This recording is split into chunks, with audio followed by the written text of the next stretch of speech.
বিয়ে বাড়ির বাসে আগুন, পুড়ে ভস্মীভূত বাস ও মোটর বাইক।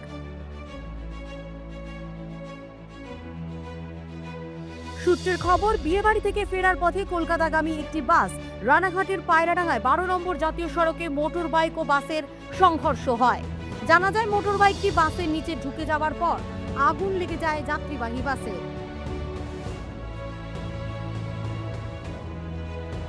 এই ঘটনায় বিয়েবাড়ির বাসটি সম্পূর্ণ আগুনে পুড়ে ভস্মীভূত হয়ে যায়। মোটর বাইকটিও সম্পূর্ণ আগুনে পুড়ে ছাই হয়। খবর পেয়ে ঘটনাস্থলে পুলিশ ও দমকল বাহিনী পৌঁছে আগুন নিয়ন্ত্রণে এনে।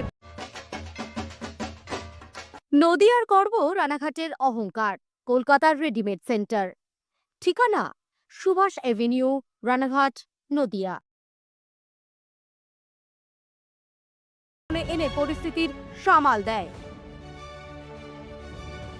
তবে এই ঘটনায় কোনো হতাহতের খবর নেই। ভোর রাতে জাতীয় সড়কের এমন দুর্ঘটনার তদন্তে পুলিশ।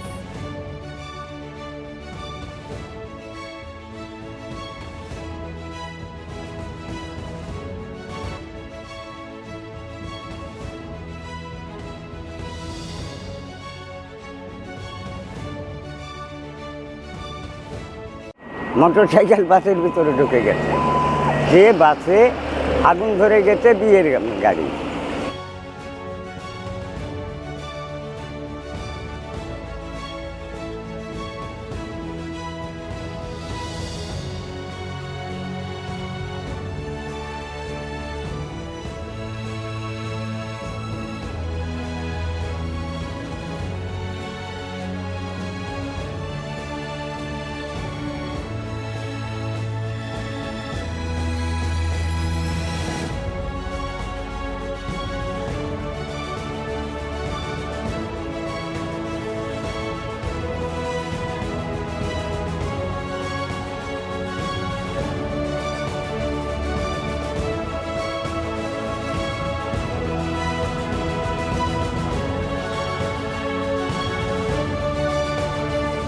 শুনছি যে বাস অ্যাক্সিডেন্ট হয়েছে, ট্রেনে করে বাসটা নিয়ে গেল থানায়। বাস পুড়ে গেছে আগুনে, আগুন ধরে গেছে।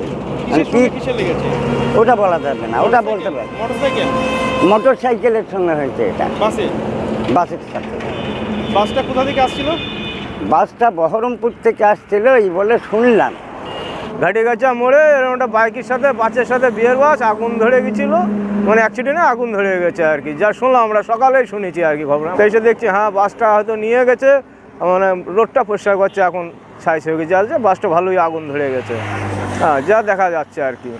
কারো কোনো ক্ষয়ক্ষতির খবর? মানে কারোর কিছু ক্ষয়ক্ষতি খবর শুনিনি, হয়তো আহত হয়েছে, হ্যাঁ, কিন্তু সেরকম একটা কোনো ক্ষয়ক্ষতি হয়নি আর কি, লোকের যা শোনা যাচ্ছে আর কি। কোথা থেকে কোথায় যাচ্ছিল তা বলতে পারবো না। বাসটা আমার মনে হয় এই রানাঘাট দিকে, মনে হয় চাকদার দিকে যাচ্ছিল, হ্যাঁ এরকম যা শুনলাম খবরটা। রানাঘাটের এদিক থেকে চাকদার দিকে যাচ্ছিল। আর বাইকটা? বাইকটাও মনে হয় রানাঘাটের দিকে চাকদার দিকে যাচ্ছিল, মানে পিছনে টক্কর হয়েছে আর কি। হ্যাঁ হয়ে হয়তো পিছনে ফান্ডিশনে আগুন বাগুন ধরে গেছে, লোকজন সব গাড়ির থেকে লেবে গেছে, কোনো কারো ক্ষতি হয়নি। ব্যুরো রিপোর্ট, বর্তমান ভারত।